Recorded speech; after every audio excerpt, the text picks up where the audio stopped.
മുഖക്കുരു കൗമാരക്കാരിലും അതുപോലെ തന്നെ മധ്യവയസ്കരിലും ഒക്കെ കണ്ടുവരുന്നത് ഈ മുഖക്കുരുവിന്റെ പ്രശ്നം, പിമ്പിൾസ്. അപ്പൊ ഈ മുഖക്കുരു ഉണ്ടാകാനുള്ള കാരണങ്ങൾ എന്താണ്? ഒന്ന്, അമിതമായിട്ടുള്ള എണ്ണമയമുള്ള സ്കിന്നാണെങ്കിൽ, ഓയിലി സ്കിന്നാണ് അങ്ങനെയുള്ള ആളുകളിൽ മുഖക്കുരു കൂടുതലായിട്ട് കാണാം. പിന്നെ കഫവർദ്ധകമായിട്ടുള്ള ആഹാരശീലങ്ങളുള്ള ആളുകളിലും മുഖക്കുരു വളരെ കൂടുതലായിട്ട് കാണുന്നുണ്ട്. അങ്ങനെ പറഞ്ഞു കഴിഞ്ഞാൽ അമിതമായിട്ട് കൊഴുപ്പടങ്ങിയിട്ടുള്ളതോ അമിതമായിട്ട് എണ്ണയിൽ പ്രോസസ് ചെയ്ത ഭക്ഷണങ്ങളോ സ്ഥിരമായിട്ട് കഴിക്കുന്ന ആളുകളിലും മുഖക്കുരു വരാൻ സാധ്യതയുണ്ട്. പിന്നെ പകലുറക്കമുള്ള ആളുകളിൽ, പകല് അമിതമായിട്ട് കിടന്നുറങ്ങുന്ന ആളുകളിലും മുഖക്കുരു വരാനുള്ള സാധ്യതയുണ്ട്.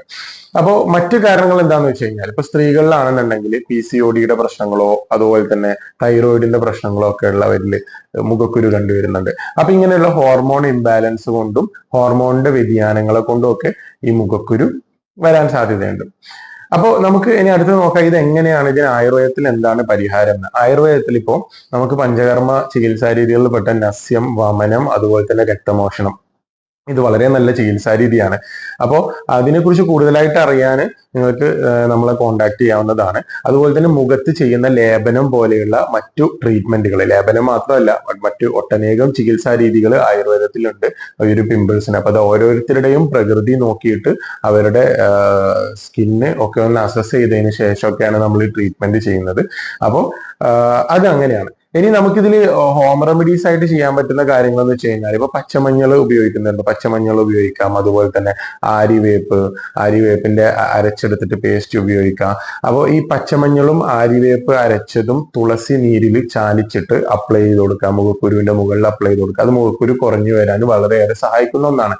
മറ്റൊന്ന് പറഞ്ഞാൽ ത്രിഫല ചൂർണം. നിങ്ങൾക്ക് എല്ലാവർക്കും അറിയാം ത്രിഫല ചൂർണം എന്ന് പറയും. അപ്പൊ ഈ ത്രിഫല ചൂർണം നമുക്കൊന്നെങ്കിൽ കഷായം പോലെ ആക്കിയിട്ട് അത് നമുക്ക് മുഖത്ത് വാഷ് ചെയ്യാൻ വേണ്ടി ഉപയോഗിക്കാം. അതുപോലെ തന്നെ ത്രിഫല ചൂർണം ഡയറക്റ്റ് നമുക്ക് അപ്ലൈ ചെയ്ത് കൊടുക്കാവുന്നതാണ്. ഇതൊക്കെ മുഖക്കുരുവിന് നമുക്ക് ചെയ്യാൻ പറ്റുന്ന കാര്യങ്ങളാണ്. അപ്പോൾ ഇങ്ങനെ നമ്മളെ സെബേഷ്യസ് ഗ്ലാൻഡ് എന്ന് പറയുന്ന ഒരു ഗ്രന്ഥി ശരീരത്തിലുണ്ട്. ആ ഒരു സെബേഷ്യസ് ഗ്ലാൻഡ് സെബം അമിതമായിട്ട് പ്രൊഡ്യൂസ് ചെയ്യുകയും ആ സെബം അവിടെ നിന്ന് ഈ മുഖത്തൊക്കെ ഓയിലിനെസ് കാരണം അവിടെ ബ്ലോക്കേജ് വന്നിട്ട് അത് കെട്ടിക്കിടന്നിട്ടാണ് ഈ പിമ്പിൾസ് ആയിട്ട് മാറുന്നത്. അപ്പോൾ പിമ്പിൾസ് ഒക്കെ കൂടുതലായിട്ട്, വളരെ കൂടുതലായിട്ടുള്ളവര് പെട്ടെന്ന് തന്നെ ഇതിന്റെ ചികിത്സ എടുക്കുക. കൂടുതൽ വിവരങ്ങൾക്ക് നിങ്ങൾക്ക് നമ്മളെ കോൺടാക്ട് ചെയ്യാവുന്നതാണ്. മാക്സിമം ഈ വീഡിയോ എല്ലാവരിലേക്കും ഷെയർ ചെയ്യുക.